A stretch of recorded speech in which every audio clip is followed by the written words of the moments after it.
તમને જે પીરિયડ્સ આવે છે એમાં જે બ્લીડિંગ થાય છે એ ખૂબ જ ઓછા દિવસ માટે થાય છે.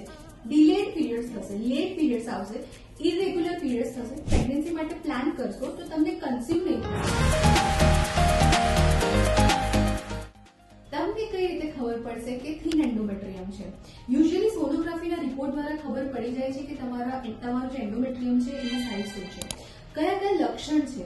તો અગર તમને જે પીરિયડ્સ આવે છે એમાં જે બ્લીડિંગ થાય છે એ ખૂબ જ ઓછા દિવસ માટે થાય છે, બીકોઝ એન્ડોમેટ્રિયમ જ થીન છે અને એ જ પીરિયડ્સના ફોર્મમાં બહાર આવે છે. ઇટ્સ બટ ઓબ્વિયસ કે જે તમને પીરિયડ્સ છે એ ઓછા દિવસ માટે થશે. ડિલેડ પીરિયડ્સ થશે, લેટ પીરિયડ્સ આવશે, ઇરેગ્યુલર પીરિયડ્સ થશે. ઓબ્વિયસલી વાતનો દુખાવો છે એટલે પીરિયડ્સમાં દુખાવો તો તમને થશે જ. બીજું શું થશે કે તમે પ્રેગ્નન્સી માટે પ્લાન કરશો તો તમને કન્સીવ નહીં થશે, કારણ કે જે ભ્રૂણ ચીપકશે એ એન્ડોમેટ્રિયમમાં ચીપકશે અને એની સાઇઝ એટલી પ્રોપર નથી કે ઇમ્પ્લાન્ટેશન થાય, તો ઇમ્પ્લાન્ટેશનનો પ્રોબ્લેમ આવશે. અગર તમે આઈવીએફ માટે પ્લાન કરતા હોય તો આઈવીએફ પણ ફેલ થવાની એમાં શક્યતા થતી હોય છે અને એના કારણે ઇનફર્ટિલિટીની સમસ્યા જે ઉત્પન્ન થાય છે. તો આ રીઝન છે, સિમ્ટમ્સ છે જેના દ્વારા તમને ખબર પડશે કે તમારામાં થિન એન્ડોમેટ્રિયમ છે. Thank you.